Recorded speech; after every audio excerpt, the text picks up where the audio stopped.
All right, Matt Steinmetz in with John Dickinson today, and let's visit with Travis Ishikawa. You know him well. 2014 NLCS three-run homer sends the Giants to the World Series. He's now the hitting coach for the San Jose Giants. Travis, thank you so much for joining us today.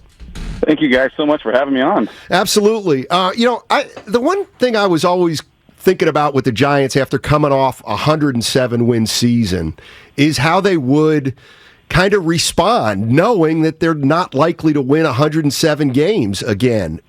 As you look at maybe the first half of the season coming to a close, what do you think? Is it just baseball, things evening out a little bit, or is this team still got a lot of room for growth?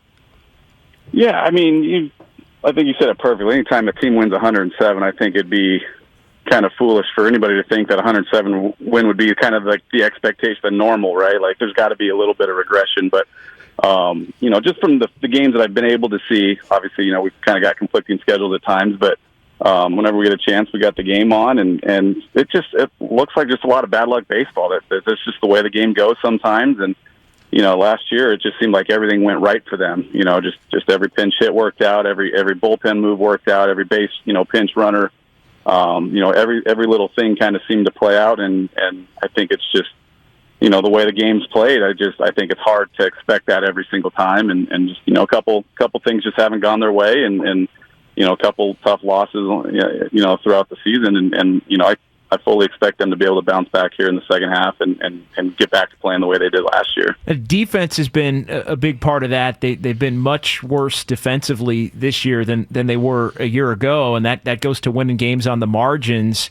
I know Farhan Zaidi in his address to the media here within the last couple of days, he thought that was an area where they could really improve. I guess my question to you is, how much can a team really improve defensively over the course of a season? Is it your experience it can be done? How do you do it? Or sometimes do you just have players that are in positions where they aren't going to be great defensively?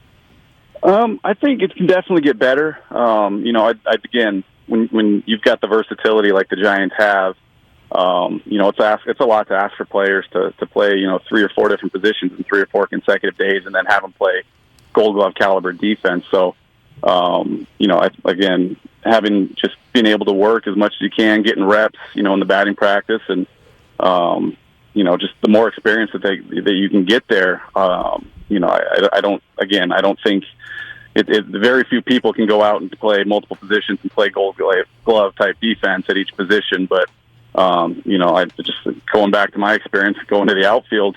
I never felt confident out there the entire month I was out there. But, like I said, Roberto and I, we would work every single day and at least trying to make the basic plays look somewhat like I knew what I was doing out there. I know that they weren't expecting to make the Gold Glove, web gem type plays, but just getting the ball back into the infield as quickly as possible.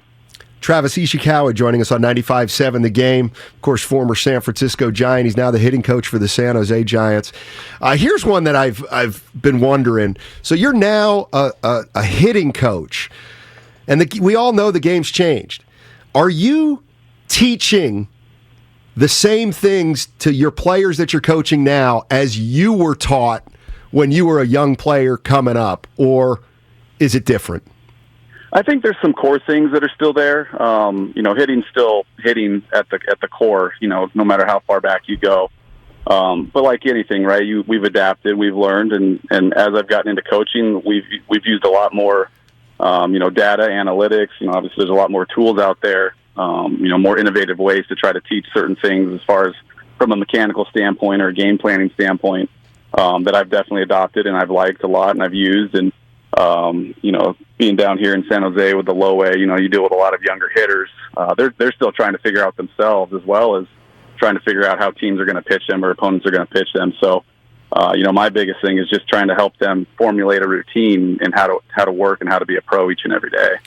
How much of the shift is preparation as to what pitches you're going to see and in which counts, and how much of that has changed where it almost, I guess, to the novice or the common fan you'd say, well, hey, hitters maybe guess more, but they guess more because they're more prepared as to what pitch they may see. Is that a bigger component than it used to be, and to what extent?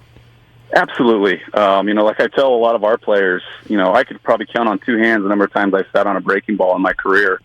Is that just because pitchers were pitching differently back then, or was it just because we didn't have the data to really back it up? But the guys that I did it on were guys that I had faced multiple times that I just kind of had a feeling this is how they were going to pitch me because they'd had success in the past. Now we've got so much data that we can see, I can look at like tonight's starter and see, what percentages he likes his fastball. I mean, if I really want to break it down, I could look it into counts, and with runners on and, what the guy tends to go to. But like I said, with these young players, they're still trying to learn themselves. So my biggest goal is just to have them ready to hit fastballs that are over the heart of the plate. So when they get it, they're not missing it and getting themselves into those tough two-strike counts. So, I think as you go up, you get into the AA, the AAA, and obviously in the big leagues, I think there's a lot more need for maybe sitting pitches and looking at percentages and things like that. But I just think down here in the rookie ball with Arizona the last couple of years and, my first year here with San Jose, I'm just trying to get these guys basically ready to hit every pitch. Travis Ishikawa joining us on 95.7 The Game. He's a hitting coach for the San Jose Giants, but of course he hit one of the most memorable home runs in Giants history in 2014, sent him to the World Series, 3-run homer against the St. Louis Cardinals. And I'm always curious, how often do you get asked about that home run? And I mean, was it a life-changing moment for you? Absolutely. Yeah. I mean, a lot more here, when living down in Arizona in the wintertime in the last 4 years, you don't really get as many fans that recognize me or remember that moment.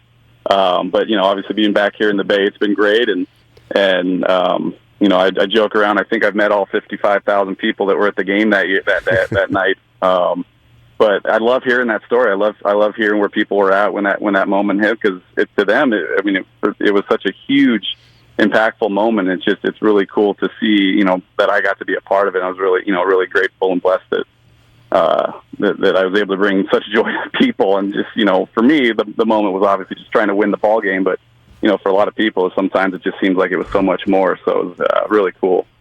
Travis, the Giants right now are at a point where they're trying to win, but a lot of the big talent is at the lower levels of the minor leagues, guys that are coming in a couple of years, right, or in a few years. And I think at times there's a patience that from the fan base that isn't there. You're around a lot of these guys that are just starting out, as you mentioned, but project to be really damn good players in a couple of years as they grow. What would kind of your message be to the Giant fan base as far as having the patience and, hey, these guys are down here are going to be good. It's just going to take the time and the work. Yeah, absolutely. There's a lot of promise these last couple of years here in the minor leagues. Last year in particular, we had a really good throughout the entire organization.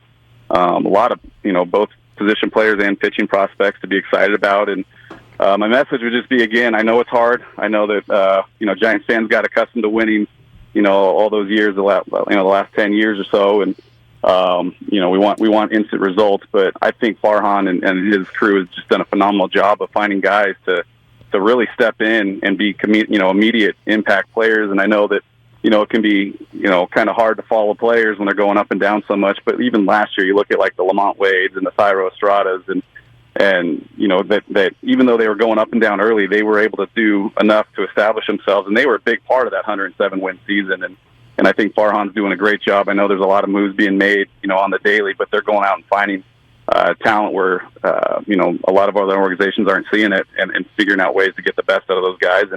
And like I said, I think, this second half is going to be a lot better than the first half for the Giants up there. Hey, Travis, thank you so much for joining us. I know you got to run, but really appreciate the time. All right. Thank you guys so much for having me on. Yes, sir. Travis Ishikawa, former Giant, now a hitting coach in San Jose. For the San Jose Giants, he had a big homer.